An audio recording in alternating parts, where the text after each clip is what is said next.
आप देख रहे हैं न्यूज फॉर नेशन। मैं हूं जागृति शर्मा आपके साथ। बिहार के लोगों के लिए अब विदेश यात्रा जो है वो बहुत आसान होने वाली है। आपको बता दें कि राज्य सरकार ने विदेश यात्रा को लेकर एक महत्वाकांक्षी कदम उठाया है, जहां अब बिहार से डायरेक्ट काठमांडू, सिंगापुर, बैंकॉक और कोलंबो जैसे प्रमुख अंतर्राष्ट्रीय शहरों के लिए सीधी फ्लाइट सेवा शुरू करने की दिशा में सरकार ने एक बड़ा कदम उठाया है। इसके लिए अप्रैल महीने में विमानन कंपनियों के चयन हेतु टेंडर जारी किया जाएगा, जिसे अप्रैल के तीसरे सप्ताह तक अंतिम रूप दिए जाने की संभावना है। अगर सब कुछ योजना के अनुसार हुआ तो गर्मी की छुट्टियों तक इन अंतर्राष्ट्रीय उड़ानों का संचालन शुरू हो सकता है।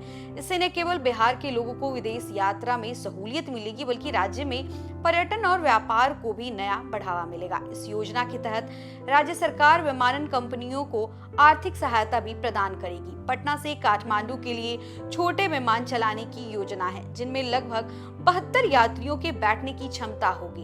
इन उड़ानों के संचालन के लिए सरकार प्रति फेरा करीब 2.5 लाख रुपए का अनुदान देगी। वहीं गया से बड़े विमानों का संचालन किया जाएगा, जिनमें करीब 150 यात्री सफर कर सकेंगे।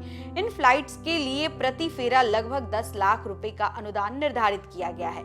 सरकार की योजना की शुरुआत चरण में यह अनुदान 6 महीने तक दिया जाएगा। इसके बाद यात्रियों की संख्या और सेवा की मांग का मूल्यांकन किया जाएगा।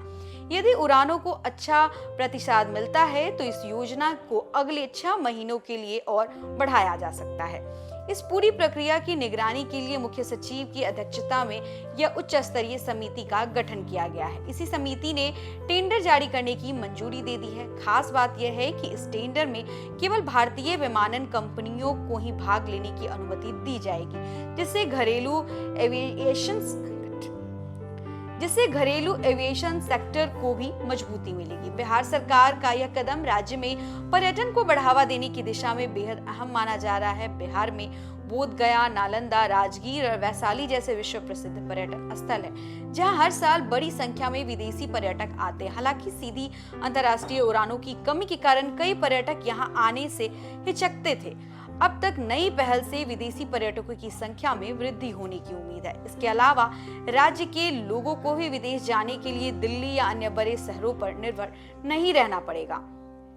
सीधी उड़ान सेवा शुरू होने से समय और खर्च दोनों की बचत होगी। कुल मिलाकर अगर बात करें तो बिहार से अंतर्राष्ट्रीय उड़ानों की शुरुआत राज्य को विकास, पर्यटन और कनेक्टिविटी के लिहाज से एक बड़ा कदम साबित हो सकता है। अब सभी की नजरें अप्रैल में होने वाले टेंडर फाइनल पर टिकी है, जो इस महत्वाकांक्षी योजना को जमीन पर उतारने की दिशा में निर्णायक साबित होगा। तो फिलहाल इस खबर में बस इतना ही। ऐसे ही और तमाम अपडेट्स के लिए बने रहे हमारे साथ, देखते रहे न्यूज फॉर नेशन। धन्यवाद।